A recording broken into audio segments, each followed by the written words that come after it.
Magandang buhay po sa inyo mga kahabi. Isang magandang araw na naman ang binigay sa atin ng Panginoon. Anyway, dun sa mga nangihingi ng update ng ating vacuum cleaner. Actually, hindi pa rin to tapos pero bibigyan ko kayo ng initial ng mga improvement na ginawa natin. So, unang-una, nagkaroon na tayo ng brush. So, ito po yung brush na kung saan pwede natin ikabit. Yan. Yan yung una. So anyway, pwede na naman palitan kung gusto natin. Pag makita natin yung mga dumi, pwedeng ito, pwedeng brush muna. Then, pangalawa, ito po, yung dating ginawa natin, makikita nyo, dito lumalabas yung tubig. So parang pakiramdam ko hassle kasi, na kapag po naglinis tayo, mayroong hose dito. So, tinanggal na natin yon. Ang ginawa ko po, sasalain niya, papasok dito, sasalain niya yung madumi. Pag nakuha niya yung mga dumi, ibabalik niya uli sa ilalim yung malinis. So, ibig sabihin, wala nang nakalabas na kable o wala nang nakalabas na hose dito. Then, pangatlo, ito po ay pure 12 volts.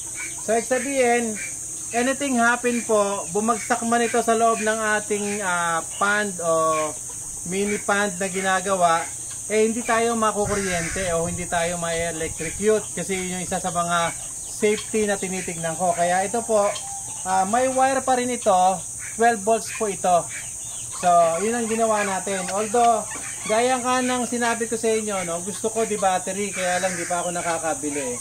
Pero for the meantime, ipakikita ko muna po sa inyo ito. So, ang improvement natin ngayon, ayan, ito. So, ito po yung atin, ang switch po nito nasa ibabaw. So, dito, pakita ko muna. Para ito. Yung switch niya nasa ibabaw. Yan. So, ito po ha. Tetestingin natin. Tignan mo dito yan. Dyan pare. Yan. So, bubuksan ko po ito.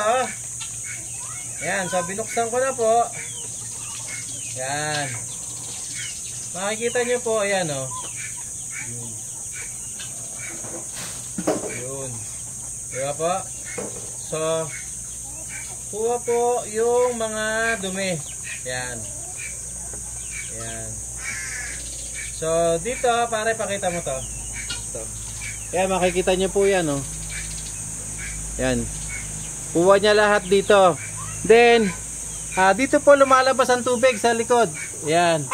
Ito, pare, tingnan mo to. Ayan, Diyan lumalabas yung tubig sa likod. Kaya nga po, itong ginawa natin na to, ay wala nang hassle kasi ibinabalik niya rin yung tubig sa ilalim. Yan. Yan, kita niyo po. Yan.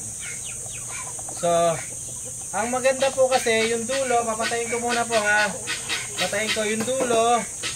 Pwede natin palitan. So, ipapalit ko naman po ay yung brush. Yan. Kasi ang purpose po ng brush, kahit pa paano po, yung dumi, bagamat makukuha natin yung dumi, yan, makukuha natin sa loob ng brush, yan At least ito po, napang-ano natin, na, kumbaga, naipanglilinis natin sa ilalim ng ating aquarium. Yan. Yan. So, binabrush natin, nalilinis natin, nakukuha natin sa loob.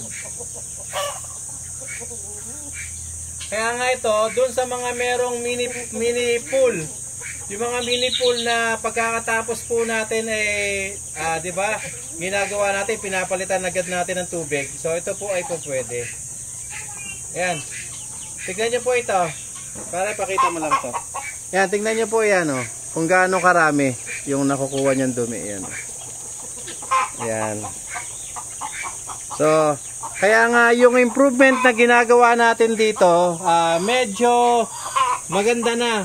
Although, ito po ay tuloy-tuloy ko pa rin ini-improve. Kasi gusto ko nga po ito, walang battery. Ang gusto ko to, walang battery. Gusto ko po ito, di battery na.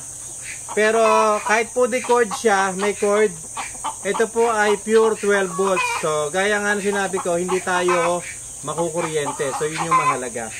So, yan mga kahabi, at least nakita nyo, yung improvement ng ating ginagawang vacuum cleaner. Kinukuha ang dumi, ibinabalik ang tubig na malinis. Yan. Kaya ito po, makikita nyo, nandito lang ang dumi, yan lang ang dumi. Diba? So, magandang panlaban ito. Parang ano parang ano ta, panlaban ni Van Helsing to. Yan. So, yan po. Maraming salamat po. Ito po, pag tinanggal natin, halimbawa pa, papatayin ko, no? Yan po. Pag tinanggal ko, say for example, tinanggal ko po ito. Yung loob nito pwedeng linisin.